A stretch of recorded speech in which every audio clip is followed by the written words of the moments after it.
Hello and God bless. We're starting with these lesson today on the names of God, and it's a beginning seminary lesson. In effort for me to make these different subject matters short and concise, I would just ask that you read the Bible verses that I give you on your own time at home. Just put me on pause and then read the Bible verses, and this way we can maximize and also minimize on the length of this video, okay?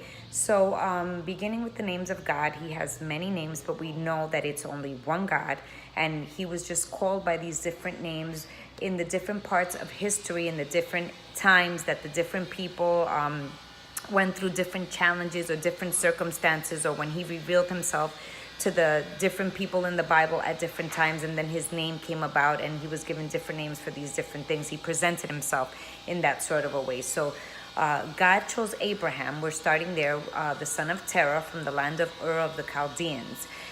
He then set off with his father, his wife Sarai, and nephew Lot to the land of Canaan. But when they reached Haran, they settled there instead for some time. After the death of Terah, his father, Abraham heard from the Lord and obeyed as the Lord told him to, and left his father's house to make a nation of his own, which would be the future Israel. And Abraham set off to the land of Canaan and settled there. Now, where you're going to be reading from there is Genesis 11:31 and Genesis 12:1-7. This was the beginning of the people of God, the beginning of Israel. So, or being called, by that name.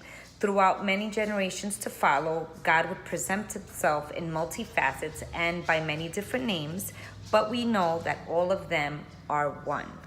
Although when he first appeared to them, he didn't do so by his name, but by saying, "I'm God Almighty." You can read Exodus 6:1-5 for that.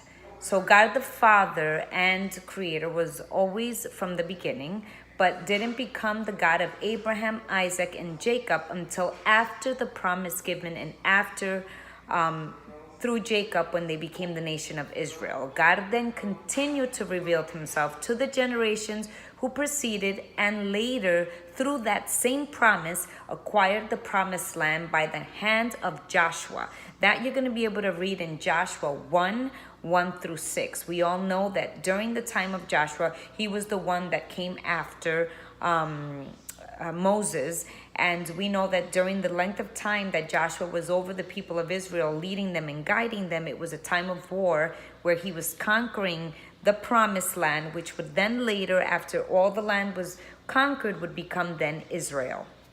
So that's something that you can read on. So the first name we're going to be covering right now is Yahweh. The name most distinctive of God as the God of Israel. Yahweh is a combination of the vocalization or the letters YHWH with the vowels of Adonai. And so then it becomes Jehovah, or as we know it, Yahweh in the Hebrew.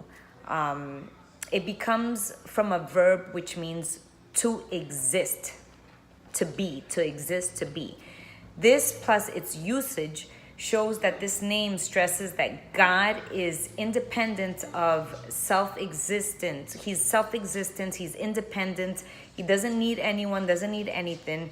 He's the revelation, he's the redemption. So Yahweh he's always existed. And so that we know how we put together his name and how he's known to the people of Israel, Adonai, which is the next one, like Elohim.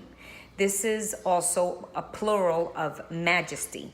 The single form means master or owner, okay? This stresses man's relationship to God as his master, okay? His authority, his provider. Like an example that we can talk about is when the Lord presents himself to Abraham and tells him that the time for his promised son would come to pass. Abraham recognized his place as a servant to his master, right? And that we can read out of in Genesis 18, 1 through 5. So these are the different, just the different kinds of names and the meanings and where they were used and why they were used. We just want to get to know God in that other level, okay? So we know that Yahweh, Adonai, master, owner, and just Yahweh is to exist, to already be there. And now the compounds of El, okay, El, the compounds of that, we're going to see what it means. El, in the group of Semitic languages, the most common word for deity is El, E-L, okay?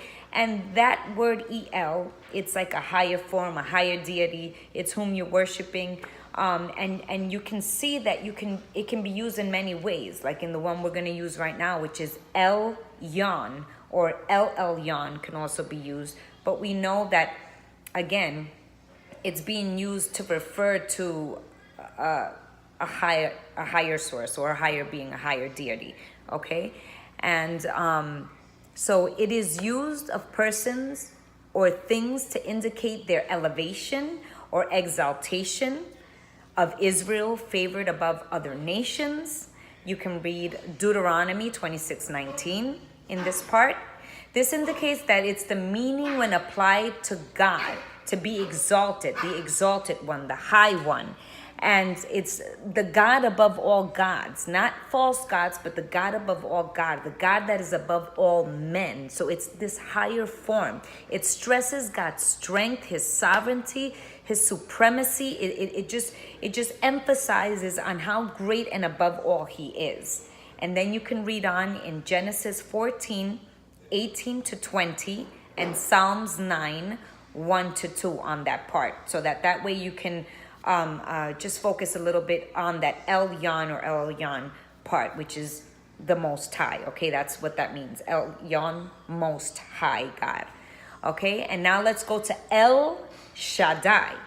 El Shaddai is one of the Judaic names of God.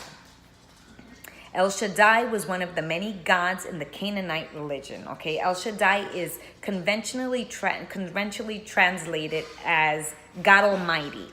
According to Exodus 6, 2-3, Shaddai is the name by which God was known to Abraham, Isaac, and Jacob. The name Shaddai is again used as the name of God later in the book of Job, which comes from the root word Shaddad, which means to overpower. Okay? And so these are the different names that we're going to be discussing. I wanted to start with Elyon, and we'll continue to just expand and be a little further on El Shaddai in the following part, which is part 2 of this lesson of the names of God. But really just stick to the El part, which is that higher form, that higher deity. It's just referring to someone that's above, that you're worshiping, the El part, E-L. And then when you add on, for example, Yon, El Yon, it means Most High. So those are just the different names that I wanted to cover today. We'll start off next time and next part with El Shaddai, and we'll continue to further on that. But just know that no matter what, although he has many different names, he is one God, and he's suffice, and he is on his own. He was from the very beginning. He doesn't need any help from anyone else, from any saints or anyone to help him in any kind of a matter. He is self-standing, and he can 100% supply every need that you have. So I hope that this was informative, and please, please, please make sure you read the Bible verses, because that's what's going to solidify this entire lesson and get you to get to know your God at a higher level. God bless till next time.